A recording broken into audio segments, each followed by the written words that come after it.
Takut ada Sulaiman Akhlaqan tak mimpi lagi ni. Rahsia kat bini, harta tang mana. Bukan rahsia harta, rahsia bini tang mana pun masalah juga. Ni, kalau ada bini 2, 1/8 kongsi 2 orang. Oh, lagi kurang oh. Ada 4 bini, 1/8, 1/8, tak, 1/8 kongsi 4 orang. Oh, kalau macam tu, kena declare, kena habaq. Bini dah berapa orang.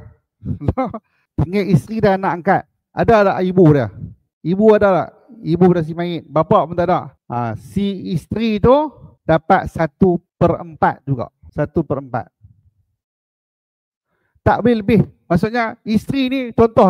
Masalah tu menarik nak. Si mayit ni dia hanya ada isteri dan ada anak angkat. Anak betul tak ada. Anak angkat tidak boleh mewarisi. Dah tu kalau anak angkat tak boleh mewarisi, adakah isteri tu akan dapat semua harta dia? Tidak, 1/4 juga. Lebih tu pergi ke mana? Lebih tu lah kena wasiat. Dah tahu dah aku tak ada anak, kena wasiat. Kalau tak wasiat dia akan masuk Baitul Mal. Kalau tak wasiat ada adik abang lelaki ni, adik-beradik boleh dapat lagi. Tapi kalau tak ada, masuk Baitul Mal. Macam mana?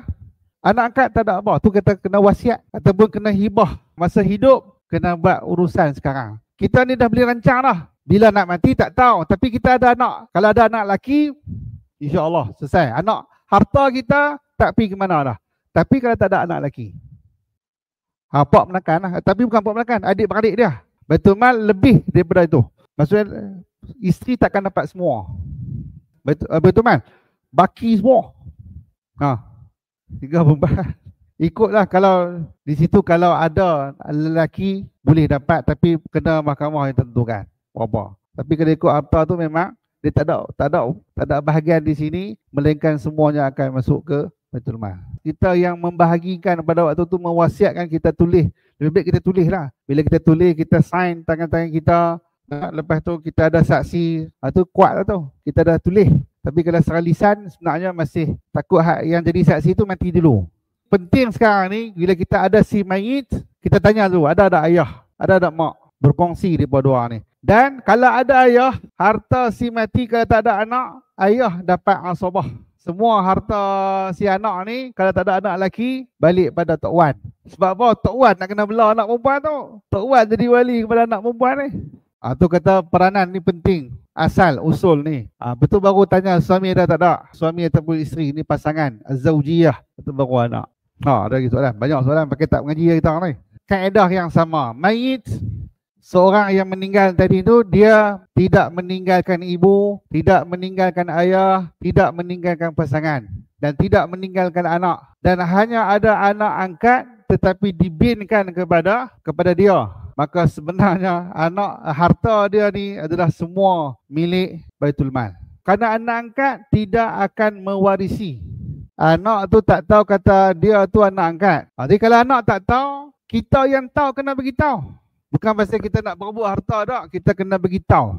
Dan kita pun kena beritahu pada mayit ni, bukan mayit, pada bakal mayit yang ada anak angkat, hampir wasiat siap-siap. Hampir hibah siap-siap. Jadi kita ni hari ni kita tak tahu siapa mati dulu. Jadi kita kena selesaikan. Kita ada anak lelaki, macam saya ada anak lelaki 5 orang. Tak pergi mana dah. Anak tu memang tang situ dah. Harta bintang tu dah. Mak ada lagi, ayah ada lagi. Dapatlah 1/6 kongsi 2 orang. Isteri ada. Sebab ada anak dia dapat 1/8. Habis harta kat siapa? Habis harta kat anak. Okey, contoh. Kita buat contoh kesemuanya ada. Anak lelaki berapa orang tadi? Anak lelaki dan perempuan lah. Okey, baik. Si mayit meninggalkan ibu dan ayah. Dia dah ada satu bahagian dia, 1/3 kongsi. Kalau tak ada anak, dia akan jadi 1/3. Okey, 1/6. Kalau ada anak lah. Ayah dan ibu 1/6 kongsi. Dia kena kongsi. Hak tu je yang ada untuk dia. Sekarang ni ibu dan ayah, dia pun masih ada. Si mayit meninggalkan ibu dan ayah. Bukan pak mentua lah, pak sendiri, mak sendiri. Lepas tu dia ada isteri. Lepas tanya isteri tu, tanya ada anak tak? Bila ada anak, confirm isteri dapat 1/8. Automatik 1/8. Sayang macam mana, kasih macam mana, cinta macam mana, kentut berwangi macam mana pun, 1/8 je. Isteri aku dapat kurang ni. Macam mana aku dapat ni? Dia pun hibah. Lepas tu, baru tengok anak lelaki dia berapa. Bakinya, asabahnya pada anak lelaki. 1 per berapa? Nisbah. 2 nisbah 1. Maksudnya baki daripada hak ni dan hak ni 2:1. Dan harta kalau ada baki lagi tak pergi ke mana dah. Semua bubuh dalam akaun anak lelaki. Tak pergi ke mana dah. Kalau mayit tu perempuan, lepas tu pada pasangan dia suami, ada anak tak? Ada anak, dia dapat 1/4. Anak adalah baki daripada itu. Kalau anak perempuan saja, berapa orang anak perempuan?